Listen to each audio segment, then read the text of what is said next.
Welcome back to Just Talking. We have a great show for you today. We have a great guest for us today, and that is Alex Corradetti. She's a anchor at CBS 58 News, and you can watch Alex every weekday morning on CBS 58 Morning News from 4:30 a.m. to 7 a.m. on CBS 58, which you can see on Channel 5 on Spectrum, and from 7 to 8 a.m. on WMLW.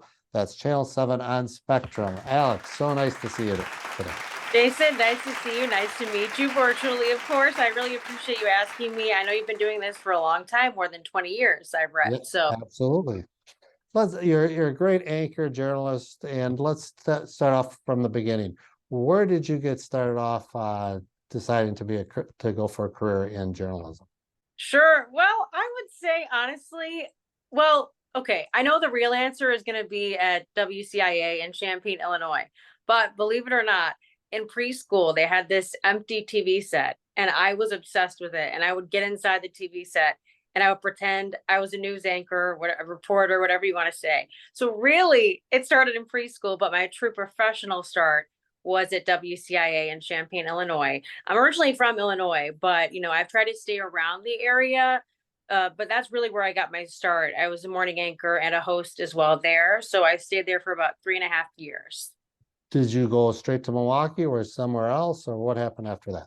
Sure. So then after that, I went to Nashville and then I was a breaking alert desk anchor. So I did a lot of breaking news. Not as much entertainment or fun stuff that I get to talk about now, but I really enjoy that sense of my job now. I get to combine. So that experience in Nashville really gave me that breaking news experience, which I think is so critical because if something does happen, there's only so many of us at the station when it comes to the morning shift. So you really have to be prepared for pretty much anything and be able to ad lib any situation. And I think that really gave me that experience because in Nashville, we didn't have a prompter at where I was doing breaking news. You had to be able to just say what's happening, like you know it, like the back of your hand.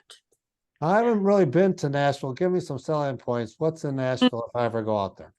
Oh gosh. Well, literally music all the time. I would say the food is really good. They have a relatively new thing called Fifth and Broadway, and it's like different levels of places to eat, shop, music, and it's just right there on Broadway. So I always tell people to go, and whenever somebody goes from work, I give them a list of places to go. They also have, the Grand Ole Opry, the Nashville Country Music Hall of Fame. Like there's just so many cool historic things you can also see while you're there as well. But if you really want to just hang out with the Woo Girls on Broadway, you can do that as well. Because I'm telling you, on Monday, Tuesday, Wednesday, Thursday, Friday, there is some kind of bachelorette party, and all you hear is woo coming out from every window. So from Nashville, then did you come to Milwaukee? Yes, sir. Yes, I did. All right. November of 2021. And my 2-year anniversary is coming up. Yes, really shortly. So yeah, it's been a great almost 2 years. I gotta say, this is my favorite place I've ever worked because it really just feels like we're more of a family. Like you mentioned Sam Cuffle earlier. I'm very good friends with Sam. It's just people like that who are really down to earth and they're like your friends you grew up with in the neighborhood. Like that's the kind of vibe that I've always been looking for. And I really feel like this is a very good fit. And you could tell that on camera too. Can they say the camera never lies? Where it's sort of the camaraderie between your colleagues on set. Is that how it is, or do you guys kind of go on there and I mean, some days are wild. We what I like about us is that we kind of poke fun at each other and it's all in good fun. And especially on the morning crew, it's me and the guys and it's very fun for me. It's kind of like I have three older brothers all the time. So I'm used to that. I have an older brother and I'm used to that kind of like, you're so little kind of thing. But yeah, it's very fun. We're definitely goofballs on camera and off as well. so for the morning news, what type of stories do you cover? Can you highlight a little bit? Sure. I mean, we really cover just about everything from the Milwaukee diaper drive that's going on right now, raising money for families in need, crime. We cover the latest trending topics. So, candy corn, is it good? Is it bad? Do you prefer breaking the leaves or shoveling snow? I mean, on the morning show, we literally cover it from A to Z. Personally, if I'm doing a story outside of the morning show and it's like a reporter package, an anchor package is just a story. I do it on pretty much everything. So I look for something very visual and something that will give the eye something to watch. I want it to move and I want it to be exciting. So it can really range from just about anything. But I do have a really fun story coming up this weekend in Caledonia in Racine County. We're doing zombie laser tag. So I've never been a part of this before. So that's what I mean when I say we cover everything. Did I think I'd ever be in a cornfield being chased by zombies? Absolutely not. But you know what? I'm excited. Am I scared? Absolutely. But I know it's going to be fine. But so I hope that covers it. But we cover about everything. I mean, what I like about our coverage is at the end of the day, it always has that point of driving home. This is a really good community. Our station has this really good focus of creating like this positive view. There is a lot of bad stuff going on, but how can we make you feel like what's the good stuff going on? Because often I find there's a lot more good than there is the bad. And if we just sort of kind of shift our focus to the good, I think it gives that sense of community to people that, yeah, this is my home. I love it here. And I think that's really important to kind of like give that perception, because you don't want to lose out on all of this good just because of this little bad. And that's what I think we really try to do on the morning show, especially. Now, with all these stories that you're doing, and I like how you talk about there's some serious ones and there's some fun ones, but what sets you apart, in my opinion, I've never seen an anchor that could make me laugh at least once a day. I naturally too, when you're either with the things, and I think you do some puns too as well. How That did is, this all come about? man, that's a good question. Let me just wipe the sweat off my brow. No, I'm thank you for saying that. That's very sweet of you. I have no idea when I started being good at puns. Like, this is a very common question. And honestly, I've just been doing it my entire life. So, when I hear a word, I hear five more words that are associated with that word. And then I just come off with a joke. Now, I try to pepper them in the shows. I try not to I try not to overwhelm anybody, because honestly, if I wanted to, I'm thinking them all the time. Here's a good one for you. If I were a character in the movie Clue, who would I be? Well, Colonel Custard, of course. So it's just kind of like I try to be selective. I know out of 10 aren't going to be the best ones, but see, I kind of like the bad ones, right? So I do have this dad humor. I don't know. I just love comedy and word association. And honestly, I can't explain it. It's just something that I've been doing forever. I just Well, they work. That's all I can say. And if you ever do stand up, please let me know, because you're very good at. And again, like I said, the balancing too, where you're reporting, but also having fun with it too as well. yeah, well, I would do stand up, but I'd rather sit down. So Okay, so Racine to Me, which is yeah, also a great show on CBS 58. And if thanks. you could talk a little bit about that. Sure. So I took over Racine and Me when I became a morning anchor. Megan Reistad was the former host. Love her, super nice. She kind of trained me on it and basically said, do whatever you want with it. So, I've been having a lot of fun with it. It is an extra task. I do also produce the show and do the social media. So I want people to know out there that it is just me putting this together. And I try to do my absolute best to have everybody when I can, unless they can't make it face to face.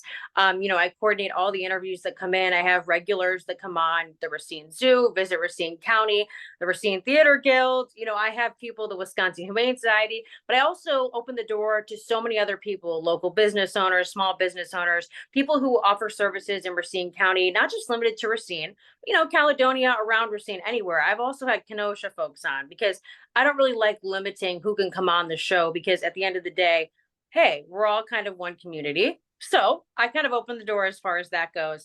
Recently, I'm trying to start this small spotlight Facebook Live series where small business owners can kind of pop on for about 4 minutes or so, tell me about their business, tell me about their life, and kind of give them an outlet on social media to connect. So really right now I'm working on the social media engagement on Racine and Me's page. But the show itself, we do tape the show. So I always tell my guests that it's really no pressure. If they're nervous, we can restart. We can go at it again. But we tape the shows every Wednesday. That's after the morning show. So on Wednesdays, I got to get ready to go, get an extra coffee, head out to the studio, get all my guests corralled in there. And I try to make it as creative as I can. I start new segments every once in a while. And I also do Alex Around Town, which is my own personal franchise for that show. So the story I'm doing this weekend about zombie laser tag, that'll be in Alex Around Town, and I'll air it in Racine and Me. but that story will also be aired, in the morning show, at Sunday morning. So it kind of makes its rounds, which I also really like about our station, because say if one viewing audience doesn't see something, they're bound to see it in another one of our programs, which is really nice. So when you go to do a story with somebody, you can say, hey, this is going to air this day, this day, this day. It's going to be great, so they get really excited about that. Racine Me is great. I'm really working on just trying to get as many people in there as I can. The feedback I've gotten is that they've really enjoyed, the people that watch, they really enjoy watching the show, but really it's like the small business owners and the families that come on, the Swan's pumpkin farms that have been around for decades that really appreciate it, because those are the community treasures, and the Racine Zoo especially. So many memories associated with that place for so many people. And when I talk to the executive director, Beth, on the show, she's always telling me they just turned 100 years old. And it's like all these people come out to the zoo and tell them, this is where I met my husband, or this is where we brought our kids for their first trip out. It's just that sense of community really, really pushes me to make the show this like family fun, and really focus on supporting local businesses. Downtown Racine has more than 40 new businesses in the last year. That's crazy. And I want to get people talking about that kind of thing. So my hope for the future is to get out live and do an episode or a few episodes in Racine and put it together. I don't know if you've seen our hometown series, but it's like we different places. And so I want to kind of turn Racine Me, a few episodes, into that, where we actually go to these places. It can be very difficult to get all the crews together to get these kinds of things going, but like those are the ideas that I currently have like in the back of my mind. Like, this is something I want to do. I had full musical episodes where we had artists from Racine come on the show. We had like a music takeover, and that was fun. So I'm just trying to like change it up when I can and try to think of new ideas. And it's a lot of fun. It really just pushes me to keep going, and it really connects me to the Racine County community, which we have so many viewers in. So it's really important for me to maintain those relationships. Okay, so then Milwaukee, we said the selling points. I love Milwaukee. What can you say that you like about Milwaukee, or what's some Oh, selling points up there? First of all, I love everything about Milwaukee. Really, it feels like home. Everyone here is just the Midwest charm, right? Like, I grew up in Illinois. We always grew up. We came to Wisconsin all the time. I mean, family vacations to the Dells, Lake Geneva, girls' trips. It was like my whole life. It was my backyard. So living here just makes sense for me. It was always one of those places that I wanted to go to. The TV journey takes you different places, right? But at the end of the day, this is where I belong, I think. I just got married, me and my now husband, we live here. We love this community. Congratulations. Yeah, and thank you. And we got our dog Peaches. You heard her earlier, just yapping away. We got our dog Peaches here. We rescued her last year. So I feel like as soon as we both got here, he moved up here from Mississippi because he was in TV as well. So the journey really does take you places. And he came up here, and since we got together up here, it's felt like perfect. Like, we always talk about how lucky we are to live here. And I don't know, it just has all fallen into place so well. I mean, it just feels like home. And I love everybody here. Like the breweries, it's like when you first move here, you go to the places people tell you to go, and you just realize why they tell you to go there. But it's really the people that I like the most. I think that these are people that I would want to surround myself, in the next chapter of our lives. It's like, this just feels right to us. I think it's the sense of heart that's in Milwaukee area that makes it stand out, really. I mean, it's just like this crazy center of entertainment, sports. I mean, there's just so much going on. It's always got something going on, whether it's, I'm a big Jonas Brothers fan. They're coming here in November, Yeah. by the way. Just saying, I'm going. But, Pfizer Forum, the Bucks, it's just something for everyone. So we really like that. Yeah, and everything in walking distance, from Water Street to Yeah, the gym to the Bucks game, it just exactly. the And it's on the river. But yes, I totally agree with you on all points. One last aspect, you bring up social media a lot too, is that 10 years ago, as a journalist anchor, I don't know if it was a requirement for social media. I assume it is now. Let's hear how that plays a part into news. Right. It definitely plays a part. I feel like, I'll say this, even back in like 2017, when I was in Champaign, it wasn't as prevalent as it is now. In my opinion, it was kind of like something you did, but it wasn't the main way to connect with people. You had a Facebook page, but it wasn't what it was about, right? somehow, when I went to Nashville, it became like, this is it. You have to be it on social media. You have to be tweeting, Xing, whatever you want to call it, Facebooking, Instagramming, all the rest of it. I feel like there is like a pressure now. You have to be on it. In my opinion, if you're a journalist, you have to have a Facebook page. You have to connect with your viewers. It doesn't really matter to me what you're posting. If you want to post personal, like you want to post things to connect with people, fun stuff like debates, people love that kind of thing, silly things. They love that. And you want to post news stories. I think it's a balance of doing all of that in one place. Personally, I love social media just because I feel like it's a way for me to engage with people. I can't really have conversations with them while I'm on the air. They can't message me, I can't reply.